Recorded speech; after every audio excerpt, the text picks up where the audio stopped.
Eu vou abrir, então, para perguntas ao Ricardo e ao Francisco. Eu só pediria que, antes de fazer a pergunta, que a pessoa se identificasse, nome, né, e a filiação institucional, ou qual que é a origem. Né? Por favor. Boa tarde. Muito obrigado ao Ricardo e ao Francisco pela exposição. Eu acho ótimo, porque eu tenho um pouco do pessimismo do Ricardo e um grande otimismo do Francisco. Eu estou há 17 anos trabalhando com isso. Eu tenho exemplos muito bonitos. Vocês conhecem o Parque das Mangabeiras? Você sabe o que era o Parque das Mangabeiras antes? A mineração ao ferro brasileiro. Hoje é um anfiteatro, todo mundo toca e canta lá dentro.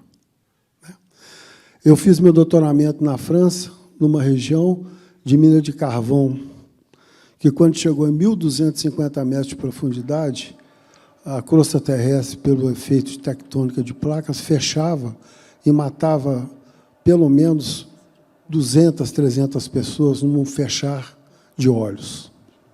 Então, a tecnologia não conseguia fazer a mina ser mais profunda e o carvão estava mais profundo. O carvão explodia, chamava rock burst. A veia de carvão explodia e levava todo mundo embora. E a região de Pas-de-Calais, que ele visitou, e foi a região mais com CO2 e fumaça de carvão no mundo, durante a Primeira e Segunda Guerra Mundial. Né? Eles conseguiram reverter tudo aquilo, com toda essa resiliência que aconteceu. Hoje, Pas-de-Calais está perto da região de Bordeaux, né? Então, o melhor vinho do mundo. Então, a gente tem de entender esse fato, e, voltando aqui à Escola de Engenharia, que eu sou engenheiro de Minas, professor titular desse departamento, os meus alunos aprenderam o que é fechamento de minas tem 4 anos só. Tem 4 anos que o currículo de engenharia de Minas mostra a esses alunos o que é um fechamento de mina. E, como o engenheiro é um tanto ou quanto restrito, eu sei porque essa imaginação do aberto, do holístico, ela está mais ligada ao arquiteto, ao economista. O engenheiro ele é bastante pontual e bastante resolvedor de problemas locais. Ele não é holístico. Ele precisa de mais isso aí. Então, a gente está começando a ver projeto de fechamento dos nossos alunos de mina, que acaba transformando o local num grande parque ecológico, com arvorismo, com outras atividades. Né? Então, dentro do que eu quero expor, eu quero fazer uma pergunta para o Ricardo. Né? Se, dentro dessa ótica, Ricardo, que você coloca, né, que está certo que a população está totalmente resgatada ali, se nós não... qual que seria um fato, além, né, de estar imerso no caos, o que a gente poderia levar de otimismo, de palavras de otimismo para o pessoal, ou é realmente uma situação que não tem solução para você? Bem, a situação hoje, como eu falei para vocês, é realmente preocupante. Tá? Como nós não temos nenhuma organização política em favor da diversificação, nós estamos mais ou menos presos em umas circunstâncias. E nós temos algo, como eu falei, importante, que são concorrentes externos. Eu nem citei aqui para vocês o que está sendo desenvolvido na África para a produção de minério, tá? Porque pode ocorrer aqui infartos, né? Porque nós não sabemos as escalas das produções que os chineses estão planejando na África, pelo lado leste da África. Eu não sei, mas eles estão conduzindo uma infraestrutura monstruosa lá dentro, eu não sei exatamente para onde e o quê, mas lá tem minério de ferro numa escala muito grande. Nós estamos numa circunstância econômica, e eu não estou falando do problema dos desastres aqui, não, estou falando de uma situação econômica dramática. O que mais me assusta é a incapacidade política de fazer essa discussão. Tá? E aí gera uma... E ali, olhando depois... eu vejo a sociedade paralisada. É isso que está me apavorando. Então, eu não consigo imaginar, por exemplo, as saídas que foram construídas no Pas-de-Calais, no Vale do Ruhr, para falar do carvão, para não falar exclusivamente de ferro. Né? Ali também, minas de superfície ou minas subterrâneas. Toda essa discussão foi feita em vários locais. O Canadá tem muito disso, né? Porque é um estado minerador, um país minerador, né? Há muito tempo, né? Não só. Tá? Agora, não existe esse debate no Brasil. É quase uma ausência. Existe debate sobre como promover a mineração, mas não existe um debate sobre o que fazer além da mineração, né? Existe um debate, geralmente, contra a mineração, que é um jogo complicadíssimo, que gera essa disputa que nós temos exatamente aqui agora. Mas não tem um debate além da mineração. Esse debate é ausente, na verdade, além da mineração. E nós não temos uma capacidade. Você pode ver, hoje o que nós estamos discutindo hoje é o que fazer para que a mineração funcione. É isso, né? Mas o que fazer além da mineração? Este é o grande buraco político que nós não temos. Não temos nenhuma... Aliás, nem mesmo essa pergunta é feita mais. Essa pergunta Minas fez na década de 60. Tá? Minas fez na década de 60 e teve uma resposta.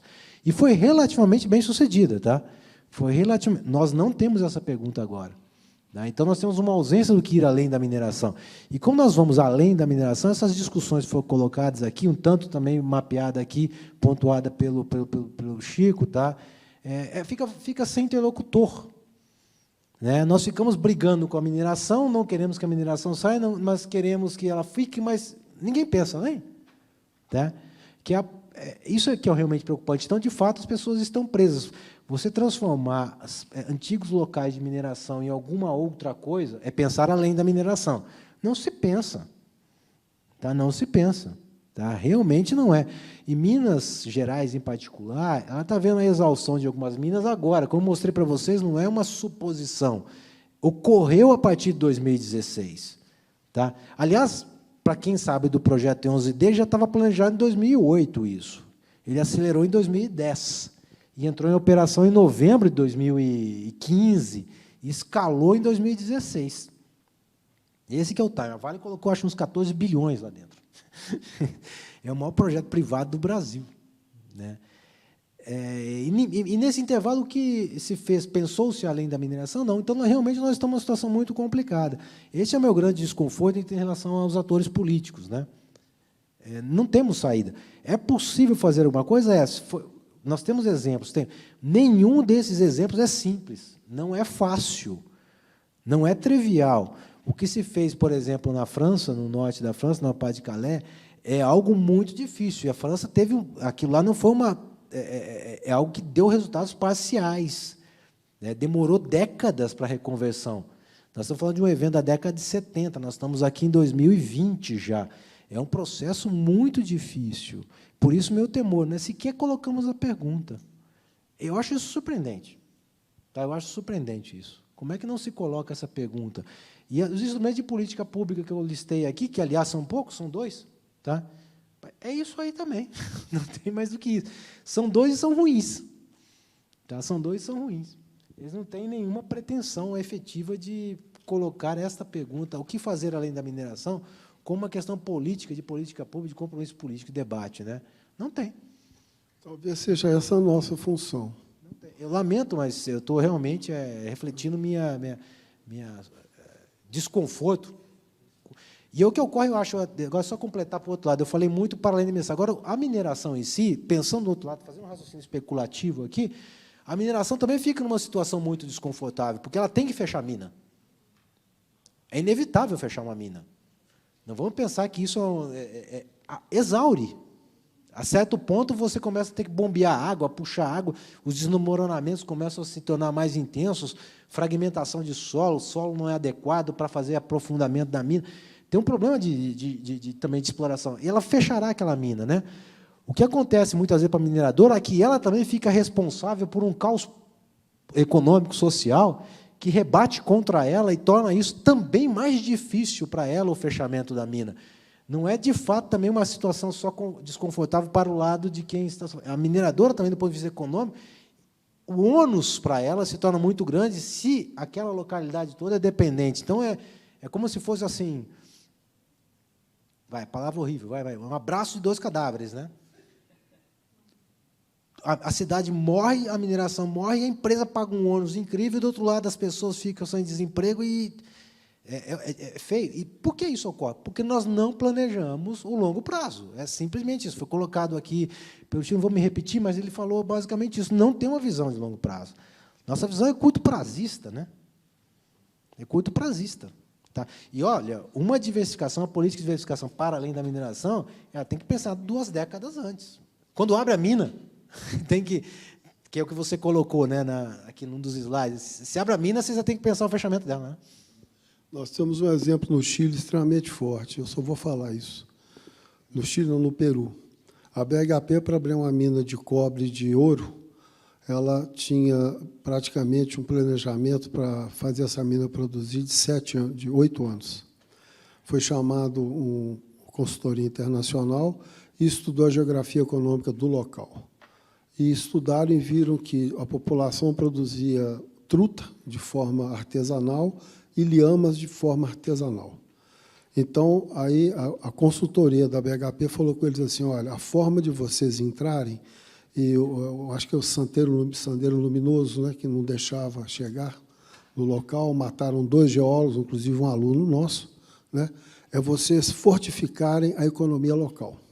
Foi uma experiência extremamente forte. Eles ensinaram o pessoal a congelar a truta, fizeram uma cooperativa de produção de trutas de água, claro, de água doce, e ensinaram o pessoal a confinar a lhama e vender a carne e vender a lã.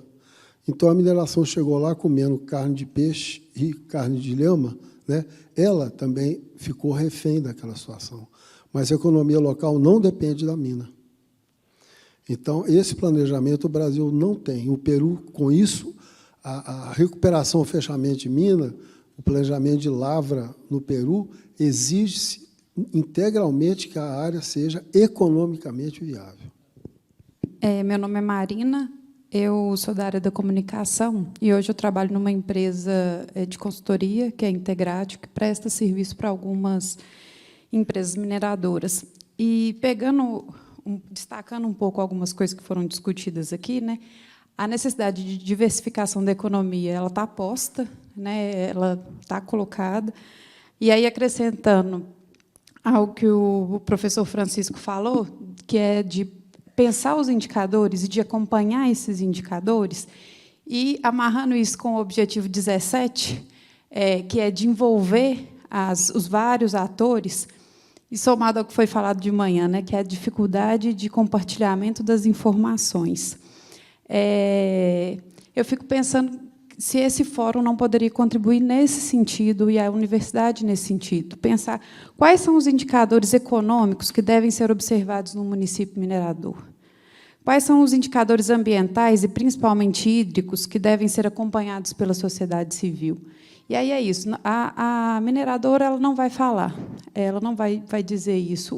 Os municípios e o poder público, muitas vezes, não estão preparados para poder dizer sobre isso. Então, não seria esse o papel da universidade? Esclarecer quais são esses indicadores, dar luz a eles e as formas como eles possam ser acompanhados, para que os vários atores terem um balizamento e se envolverem com a situação?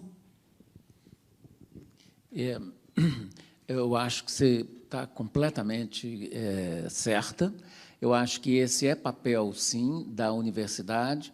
E, tentando responder por que ela não faz, é porque ela também esbarra num modelo que está aí, que foi estabelecido e que é ruim, mas que é poderoso o suficiente para continuar sendo ruim enquanto não houver uma oposição maior a esse modelo que está aí. Certamente que vários membros das empresas eles têm noção disso. Eu diria mais, eles têm conhecimento disso, mas não faz porque não é uma exigência, pode ser feito da forma mais barata e ruim, e é o que está acontecendo. Então, eu apenas quero dizer que, de fato, nós temos que tomar, hoje o Renato falou em protagonismo, eu acho que a academia tem sim que tentar se fazer mais presente nessas discussões, mas, embora ela é muito livre aqui para discutir isso, está aqui um exemplo, não significa que ela seja tão livre assim para sentar numa mesa de discussões e dizer que o modelo precisa mudar. Mas ela pode influenciar para que a legislação mude, para que esse modelo seja outro. Eu eu me penitencio, porque eu acho que é isso mesmo, eu acho que a gente não consegue falar, não é que nem não consegue falar para as pessoas certas, não consegue fazer que a fala se torne ação, porque não tem um respaldo da legislação para fazer isso. É simplesmente tão simples dessa forma. Boa tarde. Eu sou bióloga aposentada da UFMG. Nasci no quadrilátero ferrífero e o que eu me lembro é do meu pai falando: ali tinha um morro, a mineração levou ele lá para a China. Então, assim, eu queria perguntar mais para o economista ali pelo seguinte: será que não é compensador para a mineração essa história de que ela não precisa pensar no começo nem no final, porque o lucro que ela tem é muito grande? Então, compensa ela ignorar as pessoas, né, que vivem na região, ignorar as obrigações que ela teria se ela tivesse uma outra visão, né, de mineração, porque sempre vai ter um Moçambique, né, sempre vai ter um Pará, para ela buscar alguma coisa. E outra, se precisar, ela pode até voltar a fazer coisas aqui, porque ela levou muito, mas não levou tudo ainda, vamos dizer assim. Então, a minha pergunta é mais para o economista. Eu sou catastrófica, que nem ele também. Bem, já me foi dito, esse tempo atrás, teve uma discussão sobre as estratégias. No caso, especificamente, estamos falando da Vale, né, porque é a grande mineradora do Brasil. Inegável, né? Não há o que discutir. Se a empresa não assume os custos, os prejuízos, os danos que ela vai ter que arcar, internalizar isso no seu cálculo de econômico. Bem, quanto custará o fechamento de uma mina organizada? Quanto custará eu reparar todos os danos de uma ruptura de barragem que ocorreu em algum local?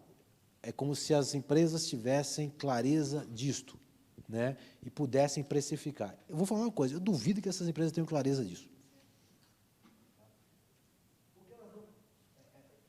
Olharmos os cenários das duas grandes rupturas de barragem aqui, basicamente, elas correram numa administração corriqueira da estrutura. Eles estavam bem confortáveis com aquilo, não estavam trabalhando com um horizonte de ruptura em nenhum momento. Aquilo era basicamente uma administração convencional de uma estrutura de barragem, monitoramento, pisômetros, mensurações, dilatações. Ninguém estava planejando aquilo, o que dá um problema sério. Porque, veja só, a empresa, quanto você acha que a Vale, no caso a Samarco, está gastando na recuperação do Rio Doce? Tá? Eu não vou falar aqui das mortes, tá? Vou deixar de modo porque eu não vou precificar vida de ninguém, né? Mais ou menos o patamar vai acima de 10 bilhões de reais. Tá? Aqui é possível ir para patamar próximo a 10 bilhões de reais? É possível também. Uma empresa dessa computar isso e falar o seguinte: este prejuízo é aceitável? Eu tenho dúvida sobre isso. Tenho dúvida de que qualquer cálculo econômico aceitaria imputar a uma mina um custo de fechamento, vamos dizer assim, porque basicamente é o que ocorre, né, um fechamento por desastre, né, de 10 bilhões de reais. Eu tenho dúvida. O que mais... meu susto não é esse, eu acho que eles não fizeram isso. Tá? Muitas vezes o pessoal até olhou assim, fazem estimativas, não sei o que, não sei o que, não sei o que, de dam break, simulações. Bem, isso aí é obrigatório da própria licenciamento, né? Mas elas aceitarem a tese de que romperá e eu aceito esse custo, eu computo ele e eu deixo romper, eu não acho que isso seja razoável. Eu acho difícil. O que é pior, né? Porque, veja só, tamanha confiança naquela tecnologia, naquela engenharia, e agora elas chegaram à seguinte conclusão: é inaceitável operar com uma mina com aquela tecnologia, com qualquer possibilidade de ruptura de barragem. Isso é um dano fenomenal. Tá? E quando a gente fala, eu falo aqui, falo no Pará e falo na Austrália, falo na África, não estamos falando que a mineração é um ser único, não. São capitais disputando espaços e um concorrendo com o outro. Ninguém quer, na sua mina, aceitar um prejuízo de fechamento por ruptura, fora os outros casos todos, né, de 10 bilhões. Você inviabiliza qualquer projeto de mineração com 10 bilhões de prejuízo pré-estimado. Não fecha economicamente o investimento. Tá? Não dá. Isso eu tenho que falar para você questões criminais, né? Que eu não estou colocando em pauta aqui. Tá? Estou falando estritamente econômico. Então, o que me leva a pensar que não tenho como pensar isso. Tem dificuldade de achar que eles imputam o custo de ruptura e, mesmo assim, dá retorno. Não, eu não acho. Eu acho que eles tinham uma confiança numa tecnologia, no modo de produção, que se mostrou falido, né, e danoso. E a pressão política é violenta. Pior não é o cálculo econômico, é que isso pode gerar um impacto tão monstruoso em cima da operação que pode levar ao próprio comprometimento da empresa como um todo e não da mina. Porque imputar numa mina, por exemplo, você pegar a mina de Brumadinho, né, que é uma mina pequena, tá, comparativamente a outras que nós temos aqui em Minas Gerais. Falar que uma mina daquela que está trabalhando no patamar de 11 milhões, ela está trabalhando abaixo, está trabalhando com 9, se não me engano, não tem de cabeça os números, está em 9,8, 9,7. Tá? E achar que uma mina que trabalha com 9,8, 9,7 pode colocar um prejuízo de 10 bilhões ali dentro e ela se tornar ainda viável? Não fecha economicamente. O que quer dizer o seguinte, quer dizer que eles simplesmente tinham confiança naquela tecnologia. E, de repente, a tecnologia de produção, de mineração daquele modo, deu a eles um prejuízo gigantesco. Tá? É problemático isso. Então, é pior, é a confiança de que aquilo não ocorrerá. Não é imputar aquilo, porque se eu imputar no cálculo econômico 10 bilhões, já é um problema. Já é um problema, porque eu estou assumindo que eu sou falho. E eles não assumiam que era falho. Aliás, se vocês pegarem essa marca, ela tinha uma reputação no mercado na época fantástica. Era uma empresa que tinha que ser premiada alguns anos antes. Uma ou duas vezes, né, Chico? Eu não lembro de cabeça, né? Porra, eu também não tenho, mas tenho certeza que uma foi como a empresa do ano no setor de mineração, acho que em 2008, 2009, não lembro exatamente, ou 2013, acho que 2 anos antes até. 2 anos antes. Veja, é complicadíssimo isso, eu não acho mesmo. O pior é que isso daí não é nenhum alento. É um problema de que a confiança é tão grande que nenhum parou para falar assim, e se a mina romper e eu colocar 10 bilhões aqui dentro? Falar assim, bem, essa mina se torna economicamente viável. Não fizeram esse movimento, porque a confiança era demais naquela estrutura. Porque se eles tivessem alguma desconfiança daquela tecnologia de produção, de estocagem de minério, e imputassem o custo, a mina não era nem operacional. Ela é economicamente inviável. Tá? É que a confiança na tecnologia era muito grande. Eu acredito isso. Porque, se desconfiança tivesse, imputariam 10 bilhões. 10 bilhões inviabilizaria economicamente a mina. Acho que a gente tem espaço para mais uma pergunta final. Renato. É mais uma pergunta, até dentro das conversas que nós já tivemos, né, o Alisson e o Ricardo. O próprio Evandro perguntou, e aí, nós não vamos, né, fazer nada? Né? Porque, pegando um pouco o modelo lá de Nord-Pas-de-Calais, né, nós até, o próprio, vamos dizer, o nome do fórum nosso era Fórum Permanente do Quadrilátero Ferrífero. O nome do projeto que, depois da paralisação da mineração de carvão, era Conferência Permanente de Nord-Pas-de-Calais, né? Não, Mission Bacia Mineira, que era, vamos dizer, justamente um grande acordão político e social, né? No sentido de reinventar o território. Né? Isso já se passaram 25 anos, me parece que agora, em 2013, eles renovaram um novo capítulo, né, da conferência. Nós tivemos, eu e Virginia tivemos no Canadá esse ano, e foi até interessante que uma empresa de consultoria, a RET, propondo que as mineradoras trabalhassem com o conceito de serem parceiras, né? Parceiras de projetos de prosperidade e sustentabilidade territorial, né? Então, eu falei isso outras vezes aqui hoje, não me parece que vai ser o governo, pelo menos esse governo que nós temos aqui, né, que vai puxar isso, né? A AMIG, que é a Associação dos Municípios Mineradores, constantemente eu faço contato com eles, e eles falam assim, eles não querem conversar, porque eles estão mais interessados que a Vale mantenha o CEFEM, mesmo com as minas paradas. Então, não tem uma política. Eles não estão com nenhum plano, né? Logicamente que existem exemplos, né? Depois de vários anos trabalhando lá na região de Congonhas, o governo de Congonhas está agora tocando um projeto de economia digital.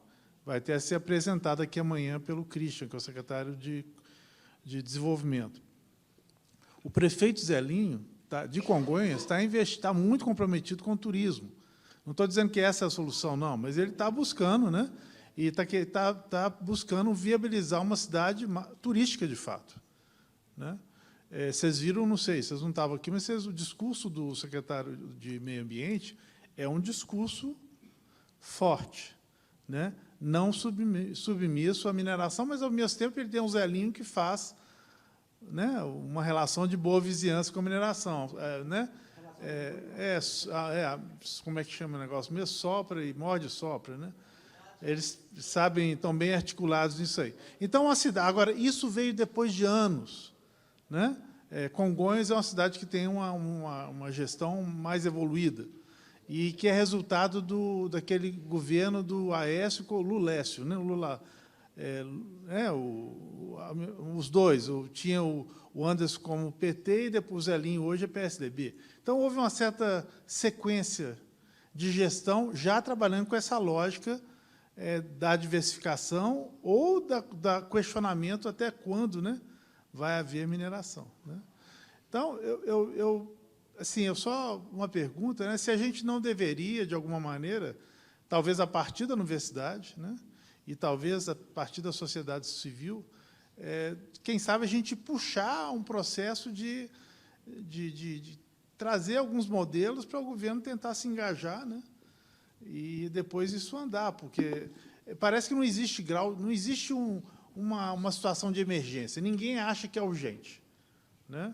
Essa é a grande realidade, né? E pode ser, a minha pergunta que eu faço, Ricardo, para onde que nós estamos indo e se não é urgente, né? Porque... Bem, eu acho que hoje, se nós olharmos Minas como um todo, com essa nova situação no Pará, que é uma produção em larga escala viável, né? Essa que é a nova situação no Pará, né? É necessário. O pessoal esperava algo daqui a 30 anos, já chegou, né? Nós estamos no 4 ano, chegou em 2016. Tá? Passando 4 anos agora do que se esperava há 30. Né? No caso de Brumadinho, para dar um exemplo, essa mina que teve a ruptura agora e paralisou, tá? Ela se exauria em 10 anos, um pouquinho mais de 10 anos. Tá? Está planejada para 2030. Ou seja, é ali, né? Para um processo de mudança da base econômica, é ali, né? É amanhã, né? É um prazo curtíssimo. Não pensam. Não tem realmente um planejamento nesse sentido, planejamento socioeconômico, social, político, né? Não temos. Qual o papel da sociedade, da universidade na sociedade, nessa sociedade local? Porque eu acho que o papel tem que ser na sociedade local, né? Não é aqui. Nós temos que ir aonde está o problema. Tá? Ter uma atividade na comunidade, na sociedade, no município, na cidade, né? Obviamente, você se prepara aqui, faz uma elaboração aqui, mas a interação tem que ser lá, porque você tem que ter um convencimento político inicial para que você produza alguma coisa nos próximos 10 anos. No caso de Congonhas, em particular, né? A primeira vez... Eu estive em Congonhas, fiz um plano, na época, de desenvolvimento regional, com esse cidadão que está aqui ao meu lado, tá, o Alisson. Nós fizemos isso em 2008, né, Alisson? 2008, 2009, fechamos mais ou menos a vizinhança em 2010, né, por ali. Tá? Fizemos um plano de desenvolvimento. Então, isso é um exercício que, naquela cidade, por qualquer razão, que eu não sei qual, já tem uma percepção frágil, mas tem uma percepção frágil de que a mina tem um futuro. E termina em algum momento, né? Por que se construiu essa percepção em Congonhas, eu não sei. É um problema de cientistas políticos, mas nós participamos disso durante 2 anos, rodamos aquilo tudo para cima e para baixo, naquela região toda, desenhamos os cenários para o prefeito. No caso, na época, era o Anderson Cabido, né? Com a participação do entorno, eram 7 municípios, né? Que era o CODAP, né? Que existe lá ainda, pelo que eu sei, né? Não sei o grau de articulação, mas existe o CODAP lá. Agora, se eu olhar para Brumadinho, onde a mina tinha um prazo, porque a mina ela já é explorada já faz algumas décadas, né? Ela tinha um prazo já de exaustão, né? Já tinha fechado até a mina de feijão, já era, eles iam utilizar a exploração de jangada e colocar o rejeito dentro da cava de feijão. Esse que era o arranjo, né? Pelo menos no licenciamento de 2019, né, 2018, né, estava colocado assim. Qual era a proposição do município para além da mineração? Independente da ruptura da barragem do desastre. Naquele momento, estava colocado em dezembro, não tinha nenhuma percepção, convencimento político local de que era necessário repensar o destino de Brumadinho. Né? É algo fantástico isso. Eu não consigo compreender isso, sabe? Ricardo, ano passado, o prefeito... Aí também um pouco de ouvir, né? E também a qualificação do prefeito. Ano passado, o prefeito chegou perto de mim e colocou o seguinte, olha, a CSN me procurou, tá? E falou que, talvez nos próximos 5 anos, eu vou reduzir de 6 mil funcionários para 2 mil, mesmo mantendo o nível a mesma produção. Então, isso, né? Eu não vou ter emprego. E é esse que é o problema. E é isso que move a cidade, porque como o impacto externo é basicamente pela folha de salários, né? Porque o resto todo os serviços são importados de outros locais, né? Porque você não tem essa prestação de serviço lá, você não produz bens de capital, você não produz nada, tudo é importado, né? O impacto é imediato, a desestruturação econômica, né? Mas eu não compreendo por que essa falta de essa impossibilidade. E, veja só, não é o prefeito, né? Nós temos que ir além do prefeito. Na verdade, é um convencimento social em larga escala. Não é uma gestão, né? O que torna mais difícil, porque talvez um prefeito tenha essa visão, o segundo não tenha, o terceiro volte, e isso aí você gera uma incerteza muito grande sobre as determinações políticas. Não há um pensamento de longo prazo, é realmente algo surpreendente. Só um comentário agregando, e tem a ver com o que você comentou inicialmente, Renato, de algumas conversas que tem havido na universidade para montar alguma iniciativa, né, que incorpore, né, essas questões de diversificação, de reconversão de territórios minerários, né. A minha impressão, e a gente, né, tem trabalhado com esse tema já há algum tempo, você, então, há muito mais tempo, não é por falta de planos, de estudos de caso, de conhecimento de como fazer que isso vai deixar de ser feito. O Ricardo falou de um plano. Nós fizemos um plano de desenvolvimento regional para o Paraupeba, nós fizemos um para o Médio Espinhaço, nós fizemos um para o Norte de Minas, identificando possibilidades, né, avenidas de intervenção territorial para fazer reconversão, diversificar nas atividades produtivas, gerar processos de inclusão. Em Nova Lima, nós fizemos um trabalho para a Fundação Vale antes. Então, existem experiências, né? Você falou o caso de Norte Pacalé, né? Existem estudos em todas as áreas, desde a economia popular solidária até questão de turismo, enfim. Não é por falta de conhecimento. O problema está em outro lugar. Eu acho que aqui na mesa, né, foram identificadas algumas dessas questões, que envolvem desde as questões institucionais, né, dos processos de regulação, de licenciamento, até as questões políticas locais, né, a questão que o Ricardo comentou, dessa dependência colonial, dessa mentalidade colonial que ainda existe em torno da atividade de mineração, do convencimento político, né, quer dizer, não é por falta de conhecimento, né, e já existe... O modelo, exatamente. A questão é como traduzir esse conhecimento numa prática, né? Aí a gente entra nas questões políticas e nas questões mais estruturais, que são problemas que não apenas se atêm à mineração, mas a outras esferas da nossa vida política, econômica, social. E hoje, pior ainda, né?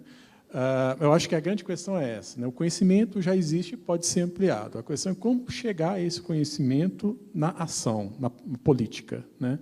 E aí envolve uma questão de estruturas, de governança, de ação política, que eu acho que é o grande pulo do gato que precisa ser feito. E aí eu concordo com o Ricardo. Só através de pressão de baixo para cima. Né, iniciar um movimento muito forte localmente, né, a gente vê, eu não estou pregando nenhuma revolução, mas a gente vê as coisas acontecendo no Chile, isso gera impactos, né? O sistema previdenciário vai ser revisto, a Constituição vai ser revista. Se a gente pensar isso numa escala local, né, como uma demanda local muito forte, isso pode gerar um ímpeto e um processo de mobilização que pode atingir outras esferas de governança, né? Eu vejo por aí, porque o conhecimento, a universidade, eu vejo como pronta para oferecer as bases técnicas de conhecimento para tal. Mas o problema é que isso demanda um processo de mobilização que está completamente engessado e emudecido por várias razões, inclusive a questão da mentalidade de dependência em torno da mineração.